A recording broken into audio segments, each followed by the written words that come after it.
So I've been in a kind of a nostalgic mood of late. And if you live long enough, you too will get nostalgic at some point in time. They used to call it sentimental, call it whatever you want. I just call it looking back and appreciating cool stuff that's not exactly new. I guess nostalgia is a shorter way of saying all that, isn't it? So what's on the table today is a comparison between the Smith & Wesson Model 639. You've seen that here before. Probably going to see it again before I'm dead. And the 3913. Now, both of these guns are very vintage. They're very old. The 639, I believe, is a bit older than the 3913. They are of essentially the same generation, Smith & Wesson, that late 80s, mid to late 80s. The 639, the Model 39, existed before that, but the stainless steel version didn't come out, I think, until the early to mid 1980s. They're both 9mm semi-automatic handguns. They are both of the era, unfortunately, where the magazine disconnect safety was all the rage, and I hate it. Absolutely hate it. I have not modified either of these guns, so they both still have the magazine disconnect safety in them. The 639 was more of a duty sidearm, and this is back when the whole Wonder 9mm move was really breaking. I mean, this was, you know, just a couple years prior to this, everybody in law enforcement was still carrying 38 specials or 357 magnums, mostly revolvers, obviously. And, you know, if anybody who was carrying semi-automatics was carrying the Colt 45, right, the Model 1911. The whole Wonder 9 thing, really, which was, I think, kicked off by the Browning High Power, started everybody moving in that direction, the 9mm parabellum load. And so this was one of Smith's first sort of flagship 9mm, the Model 39, and then the Model 639 designation you see here represents the stainless steel version of that. So the 3913 was called the Ladysmith in certain configurations, and I don't think this one really is that particular configuration. If it were, I would have to shoot with the pinky extended thusly, but I don't think that's the case. One of the big differences is, of course, the size. It's a little bit smaller, and it's a lot lighter because it has an aluminum alloy frame instead of the full heavy stainless steel frame. The sights are better on the 3913. The sights are okay, but not great on the 639. Much better sights on the 3913. They both have the hammer drop safety, and both of these have the optional ambidextrous hammer drop safety. 639 holds 8 rounds in the magazine. It's a single stack magazine. 3913 holds 7 rounds in its single stack magazine. That's, of course, the price you pay for having a slightly smaller gun. Less height means less rounds, especially in the single stack days. All right, so that's about as much of a history lesson as I'm going to give you out here at the range without any reference material in front of me, in case I misspeak. So I will add some facts and some other pieces of information throughout. But now, I want to get down to shooting these guns. Okay, first up, the 639. This is one of my favorites. This is one of the guns. I bought this gun brand new. My father, who was a gunsmith, did a little bit of modifications for me with it. He put the orange insert in the front sight. That was, back in the 80s, that was the cutting edge of sighting technology, ladies and gentlemen. And the rear sight has always given me a little bit of problems. Hopefully it won't today. Thing has a tendency to drift on its own. I've got a Pachmayr rubber wraparound grip on it. I put that on it way back, like when I pretty much first had it. I still have the wooden panels safely stored in the original box, in case I ever decided I was going to get rid of it, which I'm not.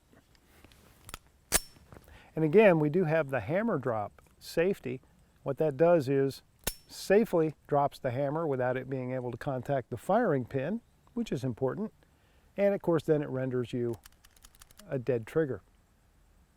Now the safety is kind of backwards and upside down. It's down to put the safety on or engaged, and then up to release it. That's kind of a necessity with the whole hammer drop thing, because to physically drop the hammer, that's the motion that's required. All right, let me get started with the 639. First shot is double action and then single action thereafter, unless I were to drop the hammer, which I can do, and that is one of the advantages of having that hammer drop safety. It's got a beautiful trigger, always did. That reset is so short and crisp. I mean, check this out. That's it.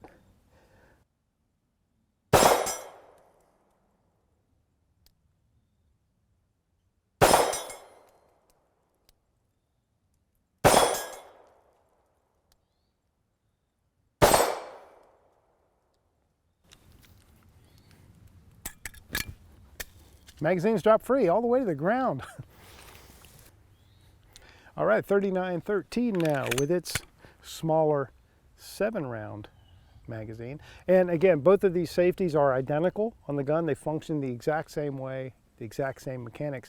One of the advantages that you can do is you can put the safety on before you charge the handgun, and it'll automatically drop the hammer on that first round, so that you've got a first, that first round is double action. I'm going to leave it off safety on purpose right now, because the other time I had this gun out, I bought this gun used, by the way, just a few years back from a buddy at the range, and I had a little questionable behavior with the trigger. I'm not going to say trouble, because I don't know for sure. But it doesn't seem to want to have that first single action pull, which it should have right now, because this has a bobbed hammer, so you can't manually put it into single action mode. The only time you can get single action mode is with that first round, right? Then it goes pure double action after that. This gun was designed to be double action only. So I had a little trouble with this first round, or the first round in every magazine going single action. That was okay. It worked.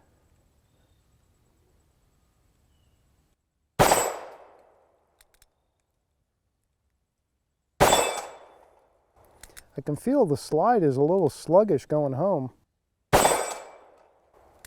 And trust me, the gun is clean and very well lubricated. Yeah,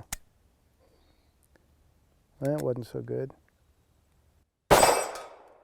Now, an advantage of double action is that you do have that restrike, but I just had a sort of a miscue with the trigger, and the trigger has this funny two-stage feel. It has this fake wall and then the real wall for break. But I had that one last round there where it felt funny and then just didn't do anything. Okay, second magazines, and I'm going to go in reverse this time. I'm going to start with the 3913.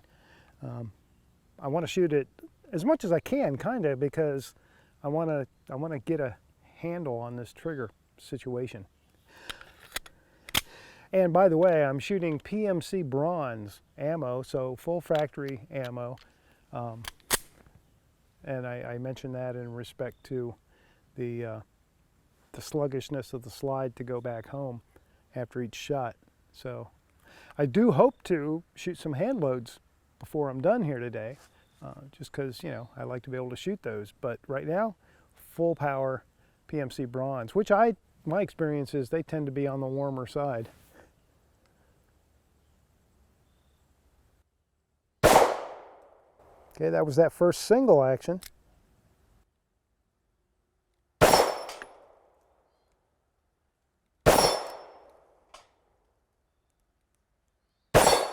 I think one of the secrets about this gun,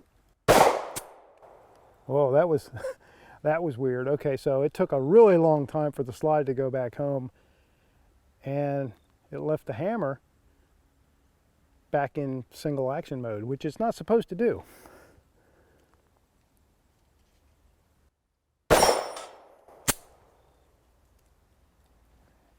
Very strange. Now I haven't kept count, so I don't know if I've got a round in here or not. Let's find out.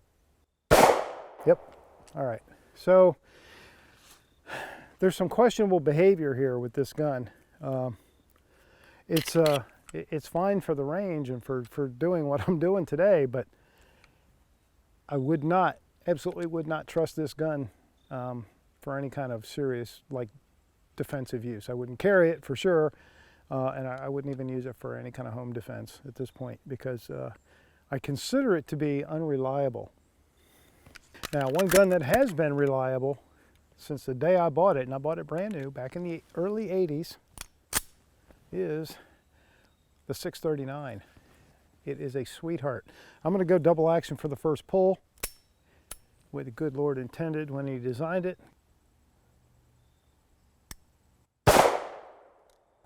I didn't say I was any good double action, I just said I was going to shoot double action.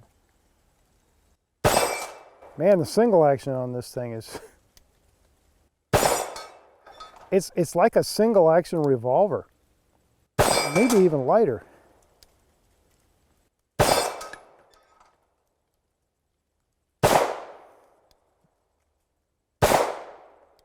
All right, where are we? Well, I can't shoot, but it's not the gun's fault, that's for sure. All right, so now I am going to test both guns, but specifically the 3913 with my hand loads. So these are my 9mm hand loads, excuse me, and I made these for competition purposes. So they are deliberately on the lighter side, but they are also loaded to ensure that I never have a question of making power factor. So 124 grain is the bullet, and I forget the powder content offhand, but it's again, it's moving at a velocity that will guarantee that at a match it would always pass. So, but it's a little lighter than most factory loads. All right, this time I'm going to drop the hammer and I'm going to go double action right from the get-go on this thing. And see if I can clear some of these plates.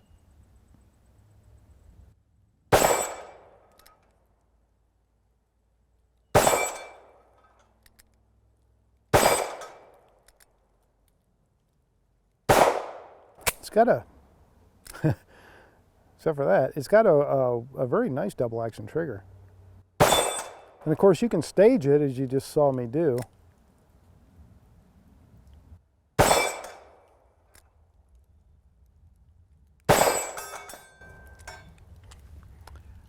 It's a really great shooter. It just has this this questionable behavior, but it's a really great shooter. The sight's like dead on. I haven't adjusted them; they're dead on, and it's the double action trigger on it. Real easy to shoot. All right, back to the 639. I can really feel the difference in weight. 639 feels like it's twice as heavy. It's not, of course, not twice as heavy, but it is significantly heavier. All right, let's start out double action with this one too. And this one, I don't shoot as well double action because it's a much harder pull, as you can see. But the single action is insane.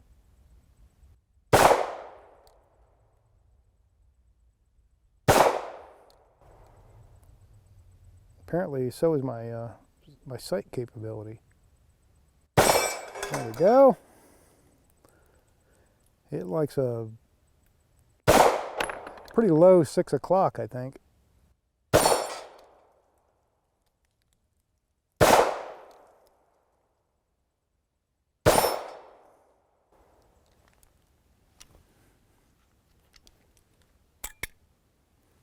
All right, if you guys don't mind, I'm going to keep shooting for a little bit because I don't feel like I have accomplished what I wanted to accomplish, and that is to learn a little bit more about the 3913's trigger, which I don't know if I ever will.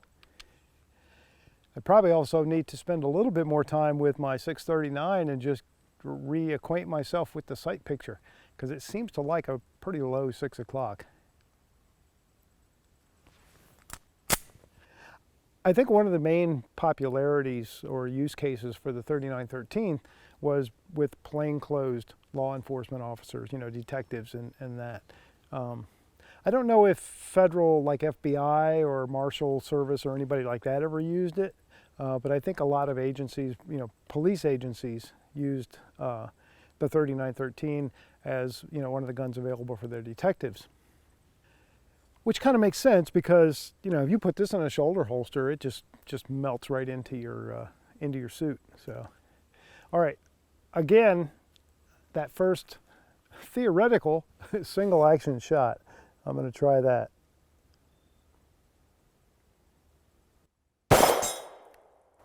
Okay. I basically treat the trigger like a double action revolver. I don't ride the reset.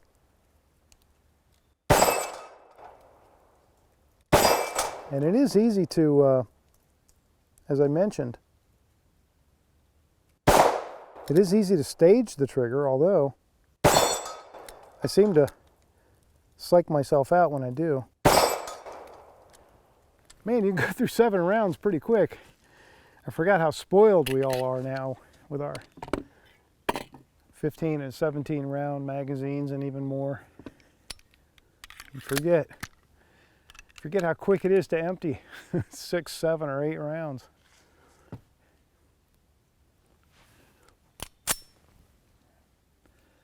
.639.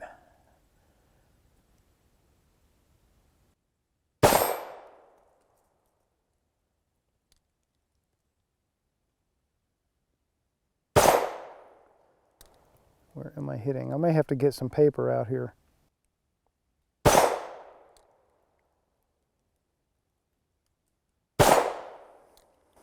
Try one of these square ones. No? Am I too low now? I guess I was.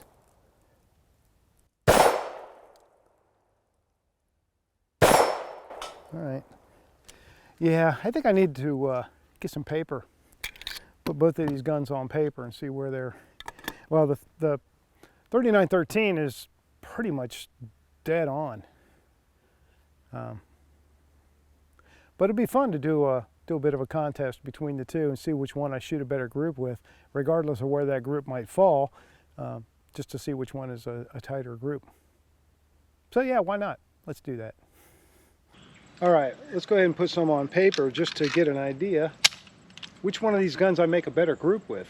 Plus, I want to find out where the sight picture is on the 639. So I'm going to try to avoid the temptation of changing my sight picture after the first shot or two, which I have a bad habit of sometimes doing. Try and keep the group legit and tight, so I'll keep my aim point the same. So I'm going to go to the dot on the left with the 639, 5 shots each, and this is the PMC bronze ammo. So I'm using a 6 o'clock hold right under the dot.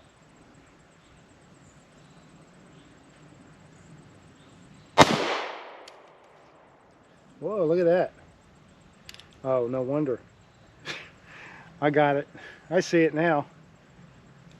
So my shot was way to the left, and my sight, remember I told you the sight drifts by itself? Guess what? The rear sight had drifted quite a bit. So that explains why I wasn't able to hit even the broadest side of the largest barn. So I'm doing the this is how bad it is. I'm pushing the rear sight back with my thumb. That's how bad it is, and I haven't been able to do anything. You know, I hate to make it. You know, I hate to stake it and do anything like that with it. So I don't know what can be done. All right, so that first shot kind of a throwaway, but let's try the other 4.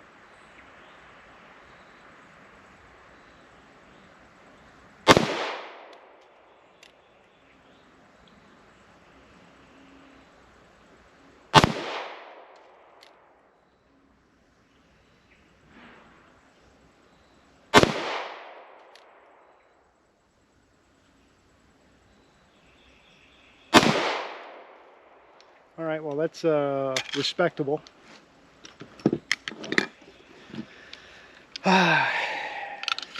You bring these old guns like that. I want to bring this old gun out and remind myself how much I love it. And sometimes what you remind yourself is why you don't bring it out that often. That's the case with the 639. That rear sight just will not stay put. And yeah, I've tried, you know, adhesing it. I've tried adhesive and all that, but there's components underneath that front sight that have to do with the firing group, and it's the safeties and all that kind of stuff. It's a weird design, so I hate messing with it. All right, 3913.